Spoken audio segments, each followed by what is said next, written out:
ಕೋಡುಬಳೆ ಅಂದ್ರೆ ಅಡುಕಲೆ. ಬೆಂಗಳೂರಲ್ಲಿ 8 ಕಡೆ ಇಡಿ ಅಧಿಕಾರಿಗಳ ದಾಳಿ. ರದ್ದನನ್ನ ಕೊಂಪಿನಿಂದ ಬೇಲಕ್ಕೆತ್ತಿ ಬಿಸಾಡಿದ ಗೋಳಿ. ಚೆಲುವಿನ ಚಿತ್ತಾರ ಸ್ಟೈಲ್ನಲ್ಲಿ ಮದುವೆ. ದುರಂತ ಅಂತ್ಯ. ಮಗ ಆತ್ಮಹತ್ಯೆ, ತಾಯಿ ಹೃದಯಾಘಾತದಿಂದ ಸಾವು.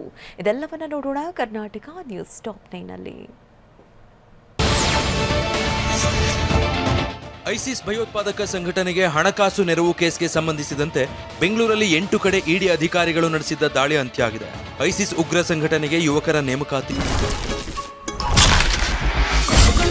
ಸಾಂಪ್ರದಾಯಿಕ ರೆಸಿಪಿ, ಮತ್ತಷ್ಟು ಬೇಕೆನಿಸುವ ರುಚಿ. ಕೋಡುಬಳೆ ಅಂದ್ರೆ ಅಡುಕಲೆ. ಹಾಗೂ ಭಯೋತ್ಪಾದಕರಿಗೆ ಅಕ್ರಮ ಹಣಕಾಸು ವರ್ಗಾವಣೆ ಅಪರಾಧಕ್ಕೆ ಸಂಬಂಧಿಸಿದ ಎಲೆಕ್ಟ್ರಾನಿಕ್ ದಾಖಲೆಗಳು, ಡಿಜಿಟಲ್ ಸಾಧನಗಳನ್ನು ಇಡಿ ಸೀಸ್ ಮಾಡಿದೆ. ಪಿಎಂಎಲ್ಎ ಆಕ್ಟ್ ಅಡಿ 7.5 ಲಕ್ಷ ಹಣ ಫ್ರೀಸ್ ಮಾಡಲಾಗಿದೆ. ಎನ್ಐಎ ದಾಖಲಿಸಿದ್ದ ಕೇಸ್ ಆಧರಿಸಿ ಇಡಿ ದಾಳಿ ನಡೆಸಿತ್ತು. ಇದು Iqra welfare trust, guidance for Mankind trust ಮತ್ತು ಬೆಂಗಳೂರು ಮೂಲದ ಕೆಲ ವ್ಯಕ್ತಿಗಳನ್ನು ಒಳಗೊಂಡ ಪ್ರಕರಣ ಆಗಿದೆ. ಮನೆಯಲ್ಲಿ ಎಲ್ಲರೂ ಇದ್ದಾಗಲೇ ಬಾಗಿಲು ಮುರಿದು ಒಳನುಗ್ಗಿ ಚಿನ್ನಾಭರಣ ಮತ್ತು ಹಣ ದರೋಡೆ ಮಾಡಲಾಗಿದೆ.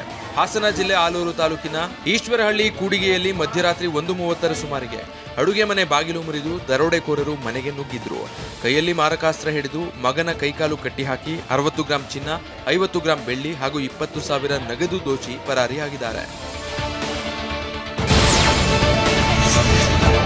ಬಸ್ ನಿಲುಗಡೆಗೆ ಆಗ್ರಹಿಸಿ ನೂರಾರು ನಿವಾಸಿಗಳು ಪ್ರತಿಭಟನೆ ನಡೆಸಿದ್ರು. ಬಾಗಲಕೋಟೆ ಜಿಲ್ಲೆ ಜಮಖಂಡಿ ತಾಲೂಕಿನ ಇನಾಂ ಹಂಚಿನಾಳ ಪುನರ್ವಸತಿ ಕೇಂದ್ರದಲ್ಲಿ ಬಸ್ ನಿಲುಗಡೆ ಮಾಡುವಂತೆ ಆಗ್ರಹಿಸಿದ್ರು. ಪುನರ್ವಸತಿ ಕೇಂದ್ರದಲ್ಲಿ 300ಕ್ಕೂ ಹೆಚ್ಚು ಮನೆಗಳಿವೆ. ಶಾಲಾ ಕಾಲೇಜಿಗೆ ತೆರಳುವ ವಿದ್ಯಾರ್ಥಿಗಳಿಗೆ ಬಸ್ ಸಮಸ್ಯೆ ಆಗ್ತಾ ಇದೆ ಅಂತ ರಸ್ತೆಯಲ್ಲೇ ಟೈರ್ಗೆ ಬೆಂಕಿ ಹಚ್ಚಿ ಆಕ್ರೋಶ ವ್ಯಕ್ತಪಡಿಸಿದ್ರು. ಶಾಲೆ ಪಕ್ಕದಲ್ಲೇ ಶಿಥಿಲಾವಸ್ಥೆಗೊಂಡಿರುವ ನೀರಿನ ಟ್ಯಾಂಕ್ ಬಲಿಗಾಗಿ ಹಾತೊರಿತಾ ಇದೆ. ವಿಜಯನಗರ ಜಿಲ್ಲೆಯ ಉಜ್ಜಯಿನಿಯ ದಾರುಕಾ ಕಾನ್ವೆಂಟ್ ಬಳಿ ವಾಟರ್ ಟ್ಯಾಂಕ್ ಸೋರ್ತಾ ಇದೆ. 6-7 ವರ್ಷಗಳಿಂದ ಟ್ಯಾಂಕ್ ಶಿಥಿಲಾವಸ್ಥೆಯಾಗಿದ್ದು ಅಧಿಕಾರಿಗಳು ಪೇಂಟ್ ಮಾಡಿ ತೇಪೆ ಹಚ್ಚಿದ್ದಾರೆ. ನೀರು ಜಿನುಗ್ತಾ ಇದ್ದು ಅನಾಹುತ ಆದರೆ ಯಾರು ಹೊಣೆ ಅಂತ ಸ್ಥಳೀಯರು ಆಕ್ರೋಶ ಹೊರಹಾಕಿದ್ದಾರೆ. ಕೋಡುಬಳೆ ಅಂದ್ರೆ ಅಡುಕಲೆ.